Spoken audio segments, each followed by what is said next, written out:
the implementation of sanctions on Russia over the last 18 months has been, at the same time, one of the most ambitious uses of sanctions in sort of modern history, and also, I would argue, one of the least successful. They've not been particularly successful. I'm going to discuss that a little as I go forward. And the real question is there something that we can do to improve our sanctions regime against Russia? Or do we just have to perhaps accept that there are some situations in which sanctions aren't all that effective? And in framing that, I would just mention one particular factor. Russia is a very large country. Russia is, if not a great power, then at least a regional power. Russia is a major economic powerhouse. Many of the countries that we have imposed sanctions on over the last 15 years have been small states, states without a lot of economic clout. Russia is qualitatively different from those states. And I think bearing that fact in mind as we talk about some of the unexpected consequences in the Russian case might be useful. So first, just a little background information, just to highlight what sort of sanctions we used in the Russian case. And Eric already touched on this a little. But the earliest sanctions that we used, March of 2014, right after Russia invades Crimea, we pretty much put on sanctions on entities or people who were actually involved in the seizure of Crimea. So high officials around the Kremlin that we thought were involved in the decision-making process, companies, Russian companies in particular, that were doing business with Crimea, and then more comprehensive embargoes on what could go into or out of that state, or that, I guess, region, we would call it at that point. But it's not until July of last year, right about the time of the shooting down of the Malaysia Airlines Flight 17, that we see sort of different, new, much larger sanctions program going into effect. And the shooting down of the airline is actually a pretty good proxy for when the conflict in eastern Ukraine is accelerating. That's when we start to see rebel activity really tick up. The US is getting increasingly concerned about what Russia is doing there, funneling arms and money to the separatists. And so we imposed much more severe sanctions. First, we sanctioned a lot more individuals. We put sanctions on people like Arkady and Boris Rotenberg, who are businessmen very close to Putin personally, that we believe profit from a lot of the corrupt activities of the government. So we put sanctions on a lot of people like that, barred them from traveling, barred them from moving assets through the US and Western Europe. Secondly, we sanctioned a bunch of Russian arms manufacturing companies. So one example, KBP Instrument Design Bureau, which you've probably never heard of before. I doubt I would have either if I hadn't been studying this. But they mostly make heavy weapons. For Russia, they make anti-aircraft guns, they make weapons that can be mounted on tanks. We didn't sanction their weapons. What we sanctioned instead was their ability to finance themselves in the West. And for a lot of companies, that's actually a really big deal. So these arms manufacturers became less able to finance new programs, new development, new manufacturing lines without turning to the Russian government to do so. Thirdly, and this is where it sort of gets really interesting, we started to sanction Russian banks, as Eric alluded to. So Bank Russia, which is known to be tied to the Kremlin, Gazprom Bank, which is one of the largest banks in the country. And we basically prevented those financial institutions from refinancing themselves on Western markets. We cut their ties into the West. And again, this forced those companies to turn to the Russian government for financing help. And then fourth, we sanctioned various energy-producing companies. So Gazprom, Lukoil, etc. We didn't sanction their ability to export their product because, as Eric noted, that would really have harmed the European market. Instead, we made it difficult for them to get technology. We made it difficult for American firms to engage in joint ventures in Russia, to export various kinds of technology for shale gas, for unconventional drilling projects in the Arctic into Russia. And that inhibited those companies' ability to explore new gas fields. So with all of those sanctions specifically targeted, the goal was twofold. It was to put pressure on Putin and the rest of the people in the Kremlin to withdraw from Ukraine, and the goal being we'd put enough pressure on people close to them that they would change their minds about whether it was worth it or not. And then we also hoped that the sanctions would produce budgetary pressures. Even though the Kremlin is heavily dependent on oil revenue, their pockets are not limitless. And the hope was that by forcing all of these companies to move away from Western markets, turn instead to the government for support, we could really put budgetary pressure on the Kremlin.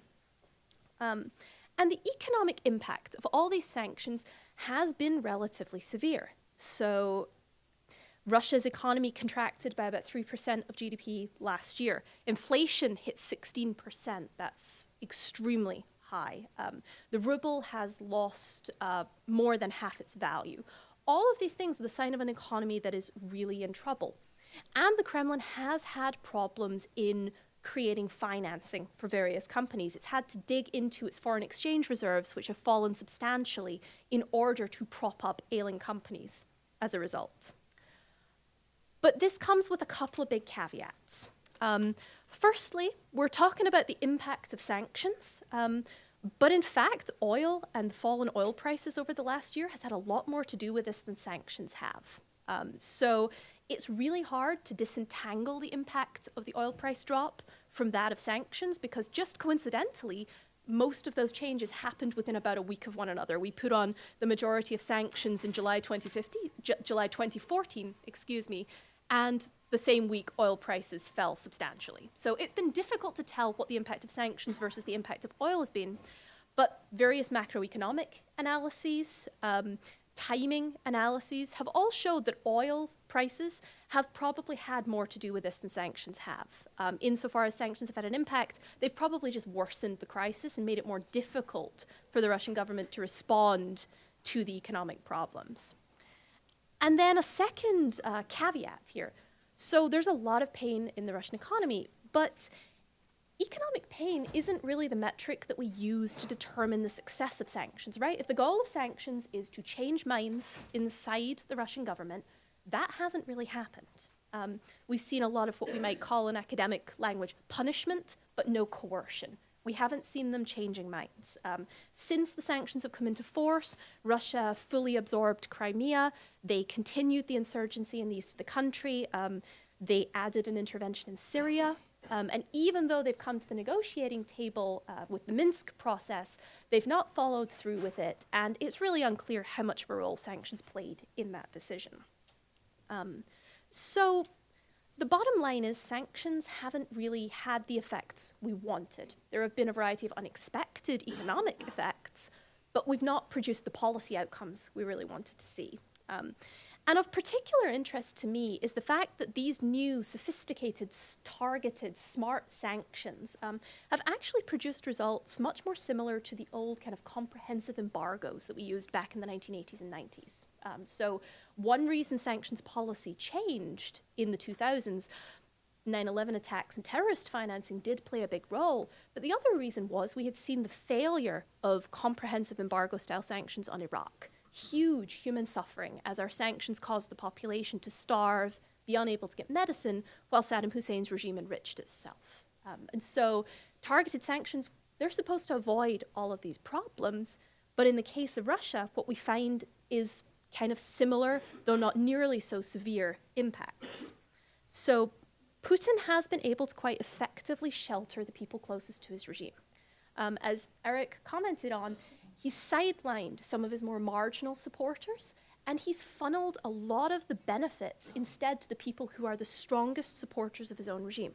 So if you look at an analysis of how much wealthy Russians lost in the last year as a result of currency fluctuations and the failing economy, people who were sanctioned lost about 3% of their wealth overall. Individuals who weren't sanctioned lost about 9% of their wealth. And this is because the Kremlin was able to award government contracts to supporters, to shift contracts from those that weren't strong supporters to those that were, and basically prop up their closest supporters at the expense of those who are perhaps more liberal, the people we really want the Kremlin to be listening to. The impact on the general population, too, has been worse than we would have expected. These sanctions are designed to avoid impacting the population at large. But between inflation, government cuts to social services, many Russians have had problems paying back mortgages that were denominated in other currencies, as the ruble has fallen so far. There's been a big credit crunch in the country, and in fact, ordinary Russians are actually feeling the pinch of both the oil price drop and economic sanctions more than perhaps many of the elites are. And the Kremlin has been able to continue military spending. There have been substantial cuts to every government department, but very few cuts to military spending. They're continuing to fund the things they want to fund while hurting the people who perhaps don't support them. And this sort of brings me to a final, perhaps major problem with the sanctions regime on Russia. Sanctions have actually produced domestic political benefits for Vladimir Putin. They haven't made him unpopular. In fact, his popularity rating has risen 20 points since the invasion of Crimea last year. Putin tells the Russian people that sanctions aren't related to Ukraine. It's the United States, it's Western Europe. We are trying to inhibit Russian economic development. We're trying to hobble Russia's sovereignty or independence, or I think at one point he even said their right to exist. And sanctions from the West are directed not at Russia's aggressive actions, they're just directed at the Russian people. And in doing so, we're basically giving Putin an out for a lot of his bad economic mismanagement. So if most of the economic problems came from oil and not just from sanctions, what we find is that Putin is able to blame his poor economic mismanagement on Western sanctions. If the sanctions didn't exist, he would have to explain to the Russian people why the economy was in such bad shape. So these are all sort of unexpected consequences, political consequences that we would not have seen when we put sanctions on, but today pose a major problem. And then in the Russian case, we also find some evidence of some of the longer term problems, things that Eric highlighted right at the end of his comments. We see Russia making steps towards joining or creating alternative international institutions, a BRICS-focused alternative to SWIFT, something called the New Development Bank, which would be an alternative to the IMF and the World Bank, discussions that they might start trading oil in non-dollar currencies. So we see a currency swap with China last year, RMB currency swap in exchange for oil, allowing them to bypass the dollar entirely.